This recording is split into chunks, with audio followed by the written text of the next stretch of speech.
Au Burkina Faso, une opération de grande envergure vient de marquer un tournant dans la lutte contre la criminalité organisée. Les autorités ont annoncé l'arrestation d'une vingtaine de personnes après le démantèlement d'un vaste réseau de proxénétisme, actif dans plusieurs zones urbaines du pays. Une affaire sensible, complexe, et révélatrice de réalités souvent invisibles. Selon les informations rendues publiques par des sources sécuritaires et judiciaires, ce réseau fonctionnait de manière structurée, avec des recruteurs, des intermédiaires et des lieux identifiés servant à l'exploitation des victimes. Les enquêtes ont permis de mettre au jour un système bien organisé, utilisant parfois la contrainte, la manipulation psychologique ou la précarité économique pour piéger des jeunes femmes, parfois très jeunes. Les arrestations sont le résultat de plusieurs semaines, voire plusieurs mois de travail discret. Filature, recoupement d'informations, surveillance de transactions suspectes, les forces de sécurité ont procédé méthodiquement avant de frapper. Lors des interpellations, du matériel compromettant aurait été saisi, ainsi que des documents permettant de retracer les activités du réseau et d'identifier ses ramifications. Ce qui frappe dans cette affaire, c'est le mode opératoire. Les recruteurs promettaient souvent un emploi, une aide financière ou une opportunité de vie meilleure.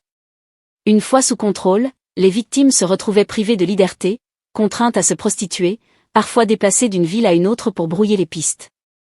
Un schéma malheureusement bien connu dans la traite des êtres humains, mais qui prend ici une résonance particulière. Les autorités burkinabèses ont tenu à souligner que cette opération s'inscrit dans une stratégie plus large de lutte contre les réseaux criminels, notamment ceux qui exploitent la vulnérabilité sociale et économique.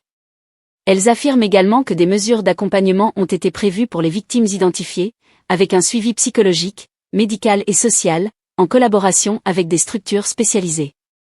Sur le plan judiciaire, les personnes arrêtées devront répondre de faits graves, proxénétisme aggravé, association de malfaiteurs, exploitation de personnes vulnérables.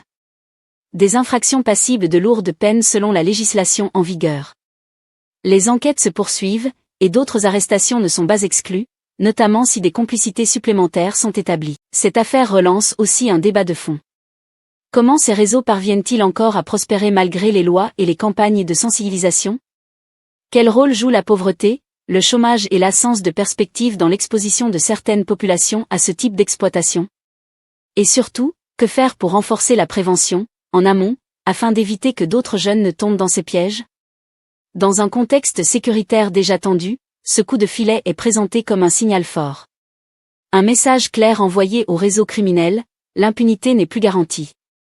Mais pour beaucoup d'observateurs, la répression seule ne suffira pas. Elle doit s'accompagner d'un travail de fond sur l'éducation, l'emploi et la protection des personnes vulnérables. L'affaire suscite déjà de nombreuses réactions sur les réseaux sociaux. Certains saluent l'action des forces de sécurité, d'autres appellent à plus de transparence sur le suivi judiciaire et la prise en charge réelle des victimes. Une chose est sûre, ce dossier ne laisse personne indifférent et pose des questions essentielles sur notre société. Et vous, pensez-vous que ce type d'opération peut réellement freiner ces réseaux à long terme? Les autorités en font-elles assez pour protéger les victimes et prévenir ce genre de dérive? Dites-le en commentaire, le débat est ouvert.